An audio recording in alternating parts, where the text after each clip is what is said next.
Bom dia, amigos. Hoje é 21 de agosto de 2020. Eu quero fazer aqui um comentário, fazer um pedido aos galistas, aos praticantes da cultura do galismo, para tentar mudar a nossa realidade atual, que o galismo vive de perseguição e de clandestinidade. Nós tivemos em 2000, vou fazer um breve relato aqui, o mais rápido possível, sobre rápidas pinceladas, sobre o porquê que nós estamos vivendo essa situação. Em 2011, o Supremo Tribunal Federal julgou uma ação direta de inconstitucionalidade sobre uma lei fluminense que autorizava a prática da cultura do galismo no estado do Rio de Janeiro. Esse julgamento levou a situação ao caos. Por quê? Porque nós sabemos que o STF não tem prerrogativas para legislar, certo? E ele legislou. Ele passou a considerar o simples fato do galismo existir como crime de maus-tratos. E o julgamento, quem assistiu, pôde ver que foram ditas várias mentiras. Eles disseram que nós tratamos as aves com crueldade, são aves combatentes, certo? Nós sabemos que são aves combatentes, que demonstram alegria em combater. O animal, quando é maltratado, ele demonstra pânico, pavor, não alegria, certo? O animal, quando é maltratado a uma prática qualquer, quando ele vai voltar a ser exposto àquela prática, ele demonstra pânico, pavor, medo, ele não quer novamente ser submetido àquilo. No entanto, nós sabemos que as nossas aves não têm esse sentimento, mas aí os humanos resolveram adotar e pessoas que não lidam com esses animais, que não conhecem a disposição genética deles, vêm querer dar opinião definitiva sobre o que são esses animais e decidir se eles se sentem ou não maltratados. E no julgamento lá do STF foram ditos vários absurdos, como dizer que os galos são postos nas rinhas para lutarem até a morte, certo? Foram comparados, a nossa cultura foi comparada à farra do boi. Na farra do boi tem ação do homem contra o animal, os homens atiram pedras, paus, agridem os animais. No galismo não. O galista leva seu galo para prática cultural para ganhar, ele quer ganhar, é uma disputa, né? O ser humano se sente seduzido pela disputa, pela competição. Então ninguém leva o galo lá para o galo ser maltratado, né? E o nosso regulamento, nós podemos fazer dele o que quiser. Nós podemos criar um regulamento, por exemplo, se o galo que olhar mais feio para o outro, ganhou a luta. Nós podemos, o regulamento é o ser humano que faz, nós que fazemos, as associações que fazem. Então nós podemos adaptar o regulamento a qualquer realidade. Nós temos, a ANACOM já tem um regulamento, um esboço de um regulamento racional, pronto, para ser apresentado, caso consigamos o direito de praticar nossa cultura, certo? Organizada e tudo regularizada conforme tem que ser. Muito bem. Então teve esse julgamento em 2011, fomos muito mal representados, diga-se de passagem. Os advogados, que não diria nós, porque nós não temos nada com isso, com a contratação dos advogados que foram lá, não souberam representar, não tiveram argumentos, não se apresentaram em nome de uma entidade que represente a classe. Então foi um desastre, aquela decisão de 2011. E ali surgiu a ideia de se criar uma associação que pudesse vir a lutar pelo galismo. E surgiu o embrião, a ideia da ANACOM, Associação Nacional dos Criadores e Preservadores de Aves de Raça Combatente, MURA. Né? Esse MURA foi, a pedido do senador Telmário, foi incluído posteriormente no estatuto da ANACOM. Então nós pesquisamos, procuramos informar o que estava acontecendo, como que se teria que fazer para se mudar essa realidade. E descobrimos que uma entidade, para poder fazer alguma ação no STF, ela precisa de algumas coisas, certo? Tem direito, mas ela precisa de preencher alguns requisitos. E nós não tínhamos. No Brasil não existia nenhum. E hoje existe só a ANACOM que preenche tais requisitos. Por exemplo, precisa ser uma entidade de cunho nacional, não serve estadual nem municipal, certo? E nós tínhamos muitas associações aí de praticantes do galismo, mas eram associações municipais ou estaduais. Não tinha nenhuma nacional. E é um dos requisitos que a Constituição prevê, que a entidade só pode fazer ações nos órgãos federais e no Supremo ou no Congresso, se for uma entidade nacional, certo? Outra coisa que precisa para essa entidade ter o direito de mover ações no STF ou em qualquer ministério, qualquer órgão da República, é o título de utilidade pública. E nós sabemos que hoje, para nós conseguirmos um título de utilidade pública, dada a perseguição, a discriminação, o preconceito que existe contra o galismo, essa desinformação, essa manipulação, é muito difícil de conseguir isso. Por quê? Porque um título de utilidade pública, ele tem que ser conseguido através de uma lei, da aprovação de uma lei.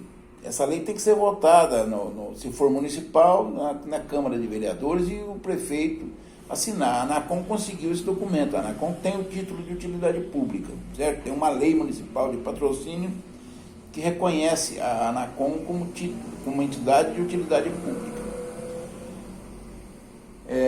Também precisa ter um número de representantes em todo o país, de associados em todo o país. Não pode ser pequeno. Certo? A ANACOM está com quase 5 mil associados em todo o país. Em todos os estados nós temos associados. Então, nós temos representantes em todo o país, mais um quesito que precisa para a entidade estar regulamentada.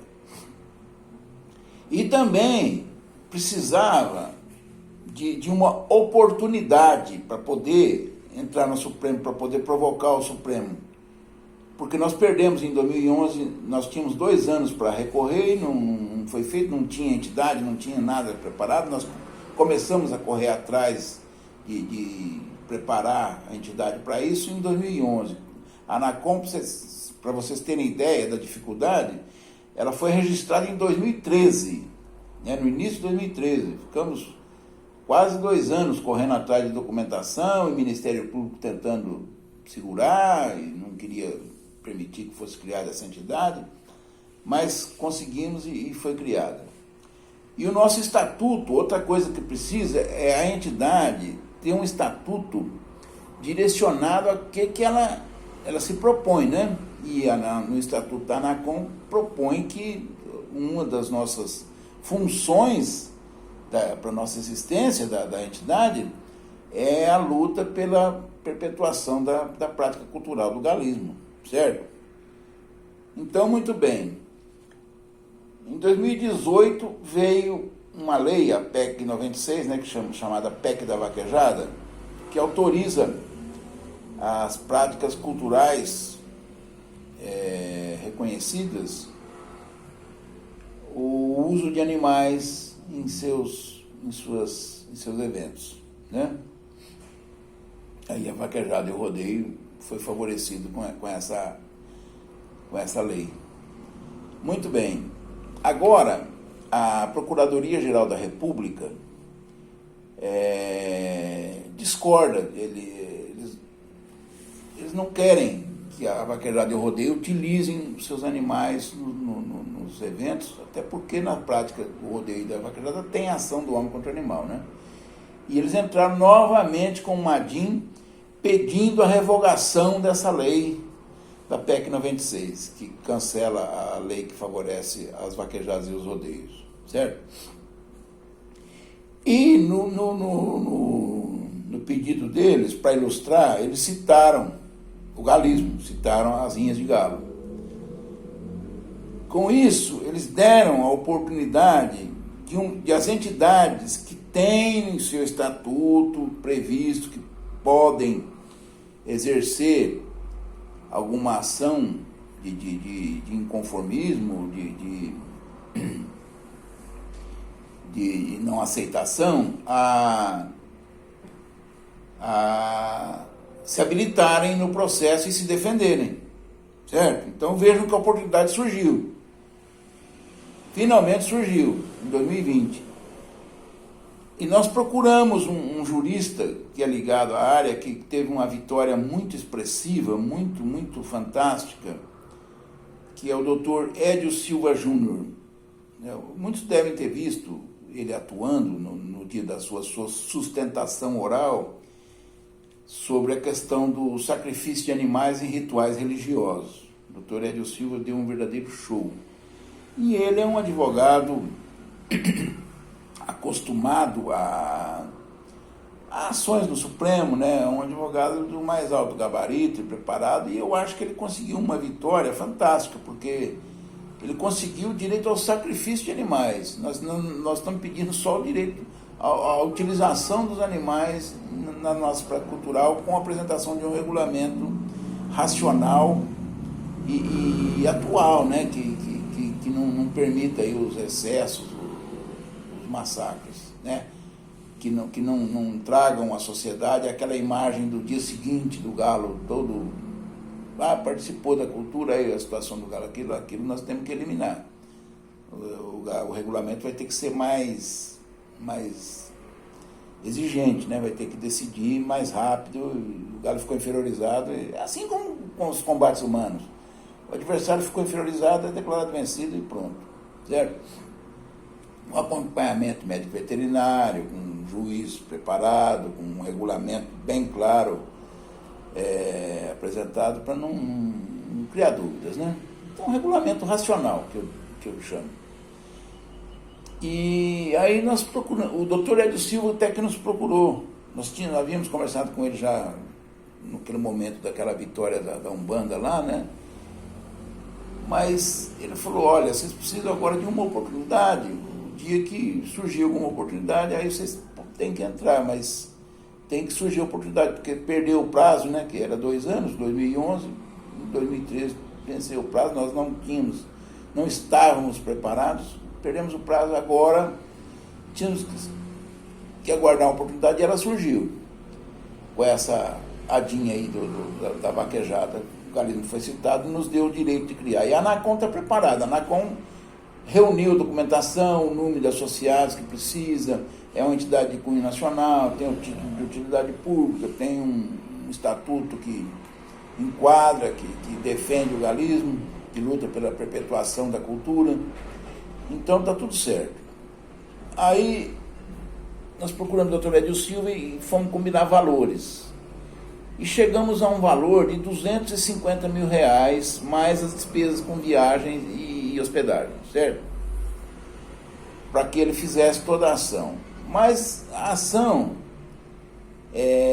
nós não temos assim, né, a certeza de como que vai ser. Então nós fizemos um contrato de risco com o Dr. Edio Silva. A ANACOM fez um contrato de risco com o Dr. Edio Silva. As coisas vão ser pagas por parcelas, certo? Por etapas, não é parcelas, etapas. De acordo com a evolução do processo, da habilitação, que as coisas forem acontecendo, vão sendo feitos os pagamentos. Então, de início, para habilitar, o Dr. Edio Silva habilitar no STF, ele vai cobrar R$10 mil, certo? Nós temos que pagar R$10 mil ao Dr. Edio Silva para que ele pegue a nossa documentação, nós já estamos encaminhando a documentação para ele. Ele vai pegar e vai lá e vai habilitar no STF. Se der tudo certo, tem alguns que duvidam, acham que o STF não vai aceitar, nós nem o doutor Edio Silva entendemos por quê, mas tem gente que duvida e tem o direito.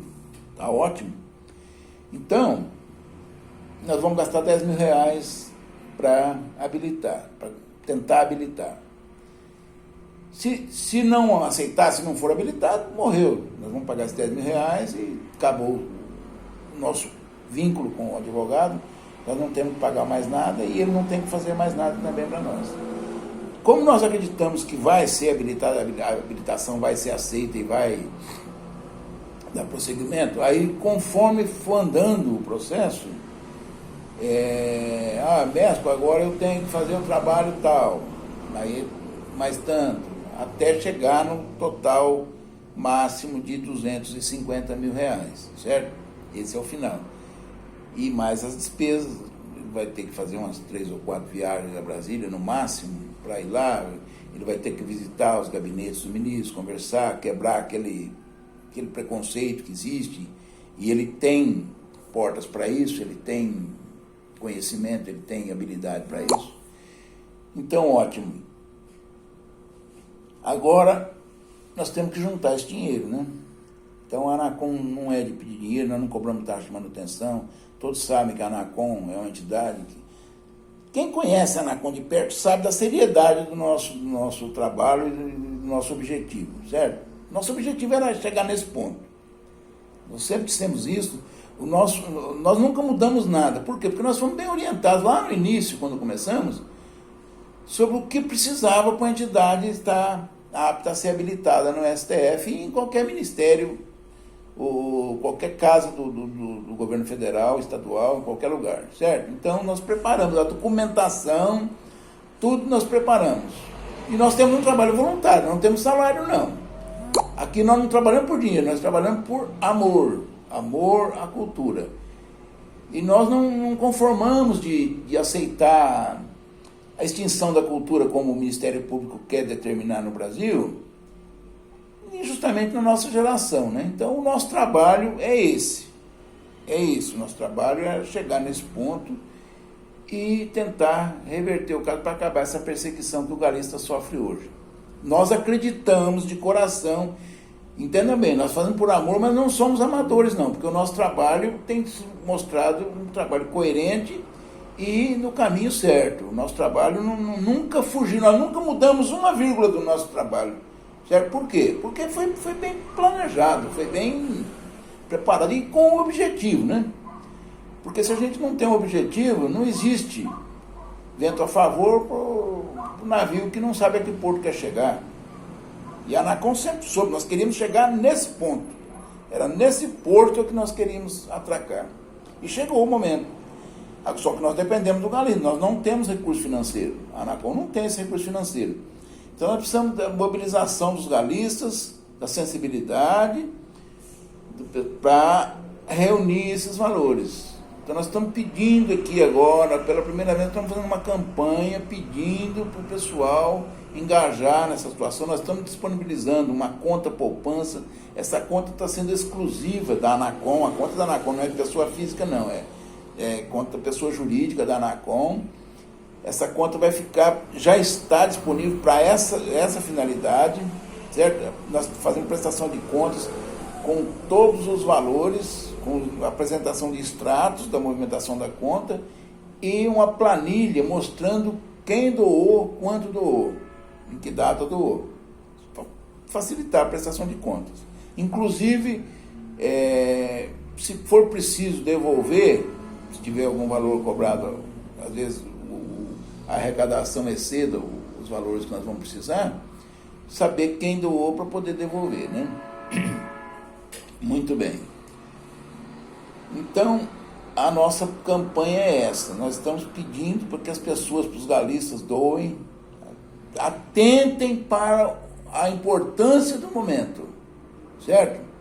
A nossa conta, o dinheiro só sai através de cheque, não tem transferência, não tem nada, só sai por cheque, não tem um cartão, a conta é conta pessoa jurídica, né? Então, não tem cartão, não tem nada, só sai através de cheque. E esse cheque tem que ser assinado pelo presidente e pelo tesoureiro. E eu sou o presidente, nós temos o Marcelo Caldeira, que é o tesoureiro, somos responsáveis por prestar contas daquele dinheiro. E aquele pagamento só sai com autorização da diretoria, certo? E temos a obrigação de prestar conta para quem quer que seja. Quem quiser pedir a prestação de conta, nós estamos prestando contas sem problema nenhum, com a apresentação de extrato do que foi arrecadado e uma planilha mostrando quem doou e quanto doou. Então, amigos, nesse negócio nós não podemos ficar deixando, eu vou deixar os grandes, vou deixar os outros doar. Não, cada um doa o que pode. Cada um faz aquilo pelo seu galo, pela sua cultura, pelo seu direito, porque é a única oportunidade, talvez a última que nós temos para reverter essa situação. Então, a gravidade do momento, ela é muito grande. Se nós não nos atentarmos para esse detalhe, pode passar batido, certo? Eu vou deixar, os outros vai doar, eu vou ficar na minha aqui, vou comprar meus galos, em vez de eu doar isso aí, eu vou continuar comprando meus galos, eu vou continuar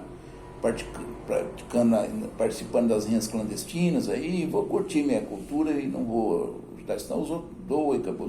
Amigos, não vamos deixar para os outros fazer, não, porque nós podemos todo mundo rodar junto, podemos cair a nossa cultura numa clandestinidade perseguida